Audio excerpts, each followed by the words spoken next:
I wasn't supposed to be there. That's the part that keeps echoing in my head. I wasn't supposed to be in that hotel lobby.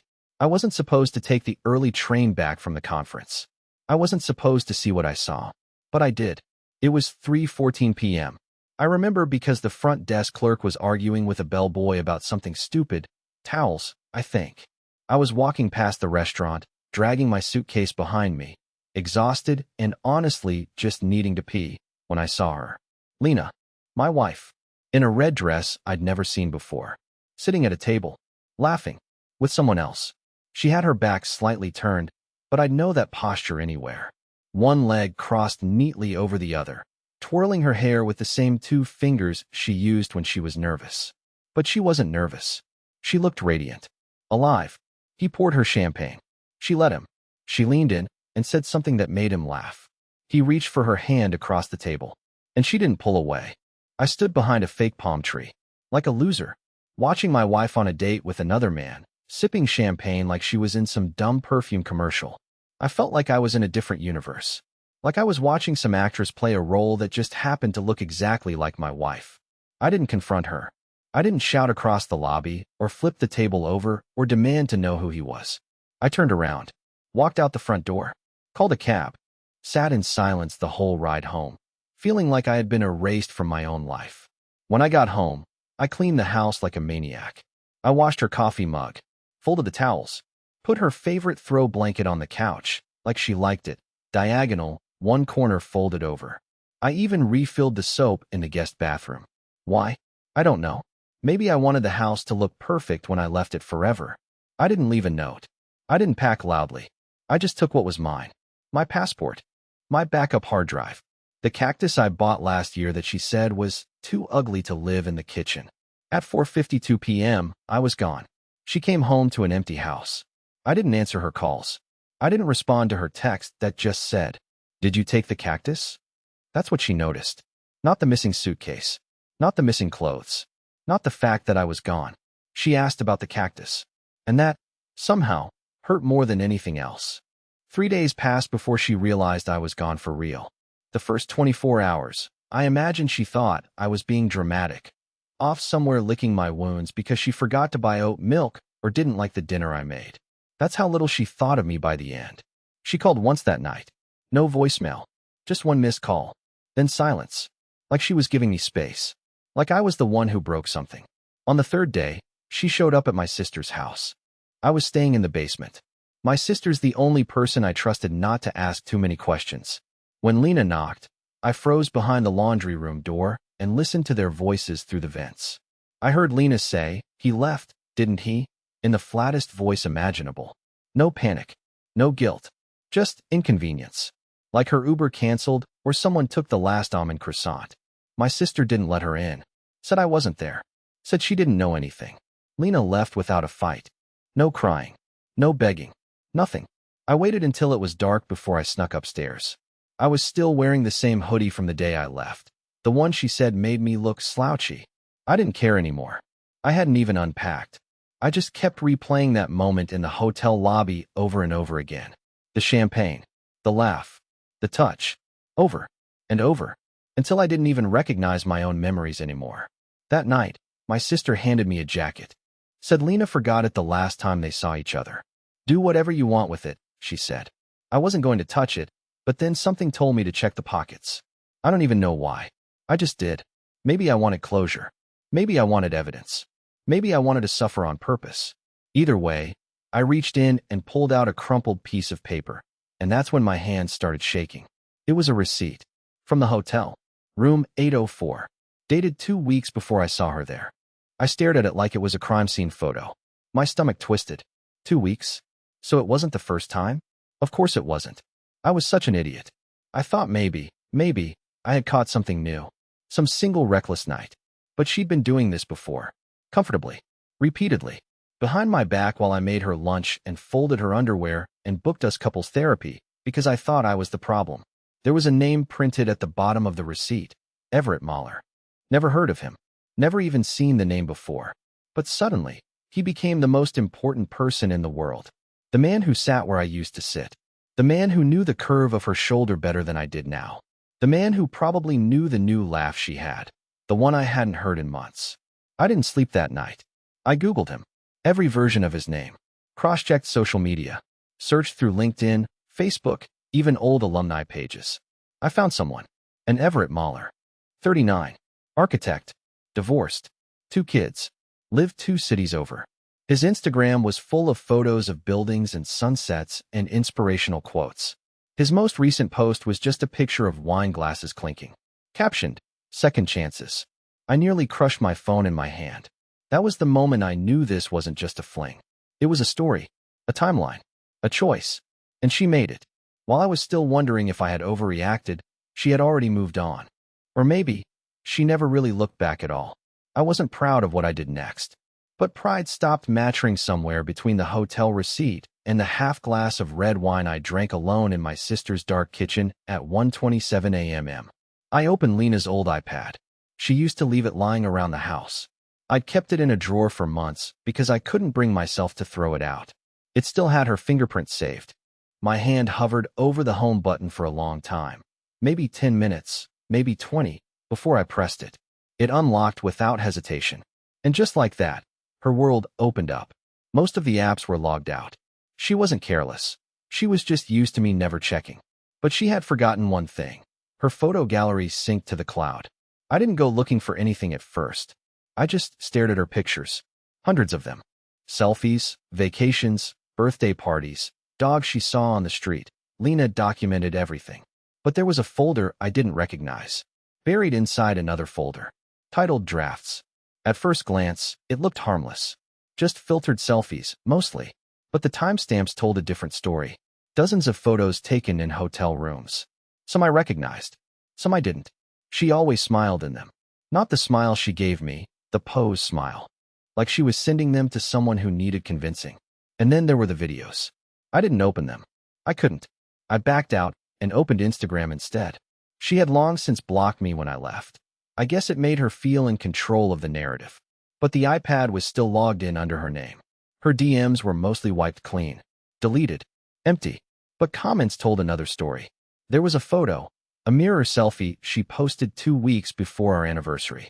Tight black dress. Caption, "Feeling fearless lately." At the time, I thought it was just one of those trendy captions everyone copied. But I scrolled down and saw a comment I'd never noticed before, from someone named AM. Just 2 letters. No profile picture. Private account. It said, "You were fearless that night too. Still think about it." Posted at 2:03 a.m. My hands started sweating. Who the hell was AM? Was it Everett? Someone else? I clicked his profile, but there was nothing. No posts, no name, no info. Just a bio that said, "We always return to what we shouldn't." I went down a rabbit hole I didn't know existed. I used a throwaway account to follow AM. No response. I checked followers, mutuals, tags, likes. I even searched Reddit. Don't ask me why. I was spiraling, and Reddit felt like the kind of place people confess things in the middle of the night when guilt and loneliness mix into courage. And that's when I found it. A post. Buried deep in a throwaway account. It wasn't from Lena, but it was about her. I'm sure of it. The post was titled, "She told me she was married. Said she wanted out. Said I made her feel alive again. But now she's ghosting me. What do I do?" And the top comment? "She's not leaving him, bro. You're the Thursday night escape. You were never the destination." I sat in silence for hours after that. My ears were ringing. I couldn't tell what made me feel worse, that she lied to me, or that she lied to him, too. That there was someone else out there, feeling the same kind of discarded that I was. She was playing both of us. Probably more. I wasn't mourning a wife anymore. I was mourning a version of her that never existed. I didn't think anything could shock me anymore. After the hotel, the receipt, the mystery Instagram comment, I thought I was numb. But the night I opened her old email account changed that. I'd found a scrap of paper in her jacket with a half-written address on it, something like a code. It matched an old Gmail address she once used when she was freelancing. Out of some combination of spite and desperation, I tried the password she used to use for everything back when we were broke and in love. It worked. My stomach turned when I saw the inbox light up. It wasn't even the messages that caught me first, it was the drafts. 47 unsent messages. All of them to people I didn't know. All of them written in a voice that didn't sound like the Lena I thought I married. I clicked one at random. It started with, "I'm not who you think I am." My throat went dry. She described me in that email, my routines, my insecurities, my habits, but like I was a stranger, like she was briefing someone about an enemy. She wrote about how I check the locks twice, how I leave the light on in the hallway because the dark makes me anxious, how I apologize when she cuts in line. Reading it felt like being autopsied while still alive. She had told someone every single weakness I had, like she was handing over the blueprints to my soul. And then the tone shifted. The next paragraph was about Everett, but not like a lover, like a business partner. She mentioned assets, timelines, clearing accounts. She even listed dates when I'd be out of town. She wrote, "Once he's gone, we can," and stopped mid-sentence. The draft had no signature, no name, nothing but a timestamp, 3:06 a.m., and my heart hammering in my chest as I stared at the screen. This wasn't just infidelity anymore. It felt like some plan, some scheme I hadn't been invited to, where I was the obstacle instead of the husband. I sat there in the glow of the laptop, shaking, scrolling through draft after draft. Some were love notes to Everett. Some were apologies to someone named A.M. Some were lists of my bank accounts, my passwords, my travel dates. She never sent them, but she wrote them. Again and again. It was like she was rehearsing a confession or a crime, and she never decided which. By 4:30 a.m., I was hunched over the kitchen table at my sister's, sweating through my shirt, staring at my phone and the open laptop like they were about to explode. I felt stupid and small and sick. I realized she hadn't just built a secret life. She had built a script for my disappearance, and I'd walked right into it without even knowing. For the first time since I left, I wasn't just sad. I was scared. What exactly had I stumbled into? How many people were in this with her? And what did they think was going to happen to me? That's when my phone buzzed. A text from an unknown number. For words, "You shouldn't have looked." My hands went numb. I almost dropped the phone. The screen went black again, like nothing had happened. I sat there frozen, realizing that somebody, somewhere, was watching me even now. I couldn't sleep after the text. "You shouldn't have looked." It was still on my screen when the battery finally died around 6 a.m. I just sat there in my sister's kitchen, hunched over like some scared animal, waiting for a knock that never came. I told myself maybe it was a prank, a coincidence, a wrong number, but something deep in my chest knew better. Lena had always been subtle, strategic. She didn't explode. She dissolved things quietly, until they didn't exist anymore, including me. Around noon, I went to my storage unit. There were a few boxes I hadn't opened since we moved into our first apartment. I didn't know what I was looking for. Maybe a photograph, maybe proof she hadn't always been this person. Instead, I found something else. A shoebox marked camcorder. Lena had bought one years ago when she got into filming little travel vlogs. She wanted to make videos about the beauty in the boring, she said. I always told her she should go for it, that she had an eye for detail. She never posted them, said they were too personal. I brought the box back to my sister's, locked the door, and charged the camera. The battery was bloated and warm, like it might explode, but it still worked. I connected it to my laptop and started watching the files. The first few were what I remembered: sunsets, rain on car windows, her feet in the sand. Peaceful things, normal things. And then there was one file just labeled with a date. March 17th. No year, just March 17th. I clicked it. It started with darkness, just muffled sounds. Then I heard her voice, whispering. "He still doesn't know? He thinks I'm at yoga." I said I had a class, but really I'm here, right where I want to be. I froze. He's so safe, you know? Like a doormat with a heartbeat. I hate how he always asks if I'm okay. I hate how he waits for me to eat first. He's like furniture that apologizes. I shut the laptop. I couldn't breathe. She was talking about me, casually, into the lens, smiling. I opened the file again, against every instinct I had. I had to hear it. All of it. She kept filming herself from a hotel room. She never showed the man she was with, but his voice was there, low, quiet, confident. She giggled when he spoke.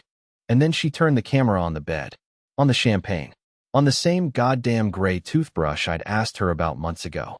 It had been his. All along. She wasn't just lying to me. She was documenting it. Like it was art. Like it was something beautiful. And then she said something I'll never forget. I could end it all next week if I wanted. He wouldn't fight. He'd probably just nod and ask if I need help packing. Poor thing doesn't know how invisible he already is. I closed the file, slammed the laptop shut like it would silence her voice. I sat in the corner of the room with my knees pulled to my chest like some pathetic movie cliché. But I didn't care. That's exactly what I was, pathetic. I believed in someone who studied me like a specimen and then recorded my humiliation for fun. I was an afterthought in a life I thought I helped build. And still, I wanted answers. Not revenge. Not closure. Answers. Why document it? Why save the emails?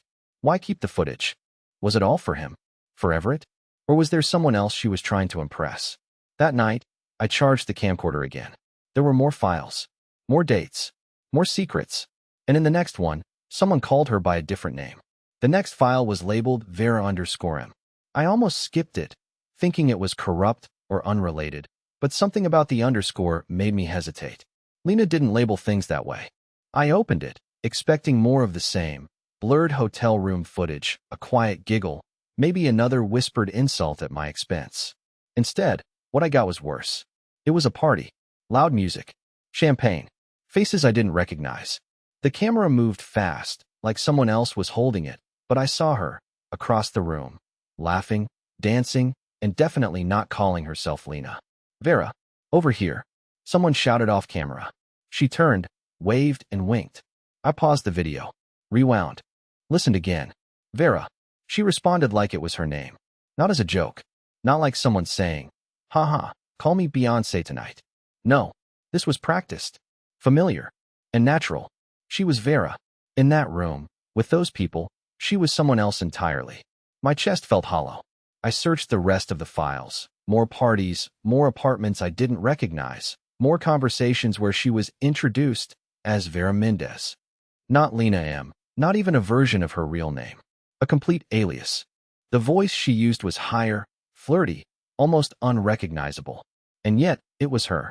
The same eyes, the same smile, the same woman who used to cry during Pixar movies and talk to the neighbor's cat like it was royalty. Who the hell was she? And who the hell had I been married to? I did what anyone would do. I Googled the name. Vera Mendes.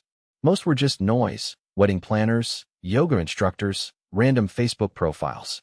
But on page 3 of the results, something odd popped up, an RSVP list from a private networking gala in Chicago, dated a year ago. Attendees confirmed, Vera Mendes, social architect, Atlanta. No photo, no details, but she had been there. On a weekend I thought she was at her mother's. I checked our credit card statements from that week. Nothing. She'd paid in cash. No charges. No flight. No hotel. She had covered her tracks, except one. She posted a photo that weekend on her public Instagram. Just a close-up of coffee and a book, captioned, "Quiet weekend with my thoughts." I remembered that post. I'd commented something dumb like, "Save me a page," and she liked it. I felt connected to her in that moment. But now I knew she'd been lying. She wasn't reading a book in our living room. She was Vera, in heels, at a rooftop event, smiling at strangers. I called an old friend of mine, Jules, the only person who ever quietly told me, years ago, "You know she has secrets, right?" I hated him for that back then. Now I needed him. Jules is a data engineer, paranoid by nature, obsessive by profession. I told him everything. He didn't say, "I told you so." He just asked for the files. "Give me 2 days," he said. "If she's been Vera more than once, I'll find her." I barely slept those 2 days. My sister thought I was losing it. Maybe I was. But something had snapped in me. The numbness had worn off, and all that was left was this creeping realization that I had never known the woman I gave my name to. That Lena, or Vera, or whoever she was, had built multiple lives like nesting dolls. And I was just the safest one. The background. The prop. The polite man with the clean apartment and no voice in the script. Then Jules called me back. "You're going to want to see this," he said. "She's not just Vera. I found 3 other names. 3 sets of photos. And one of them, she's wearing a ring. Not yours." When Jules said she was married again, I laughed. Not because it was funny. It was the kind of laugh you let out when the ground under your feet stops existing and your brain can't decide whether to scream or shut down. I asked him to repeat it, and he just sighed. "She's listed on a marriage license," he said, his voice flat. "Different name, different man, different state. She married someone else 2 years ago, while still married to you. Her new alias? Delilah Marin. The man? Simon Kerrigan. 46, defense contractor, lives in Maryland. Wealthy. Private. The kind of man who probably doesn't post on social media, but checks his home security cameras twice a day. According to the public records Jules found, they were married in a civil ceremony in a courthouse outside Annapolis. No photos online. No big announcement. Just 2 signatures and a sealed smile. She wore a different face with him, too. I found a single photo of her at a charity gala 6 months ago. Her hair was darker. Her style more conservative. Same eyes, though. Same dimples. But her body language? Completely new. She looked like someone born into wealth. Someone who never used coupons or waited in line at the DMV. Like she had lived that life forever. She stood beside Simon like she belonged there. Like she always had. I stared at that photo for hours. She had 2 husbands. 2 homes. 2 realities. And I was in neither. The worst part? The timeline. She married Simon 10 months before we started couples therapy. I remember those sessions vividly. Her crying. Me apologizing. Her saying things like, I just feel lost. And, maybe I'm the broken one. She let me hold her hand while she sobbed over our future, while she was already someone else's wife. I was fighting for something she had already buried. And I didn't even bring flowers to the funeral. I called the courthouse pretending to be a reporter. Asked about the license. They confirmed it. Delilah Marin and Simon Kerrigan. Happy couple, the clerk said. They were very formal. I wanted to throw my phone through the window. I needed answers. Not just closure anymore. Understanding. Why? How? Who else? And what did they know? Jules kept digging. He found another alias, Roxanne Elwin. This time, not a wife, but listed as an emergency contact for a college student in Oregon named Caleb.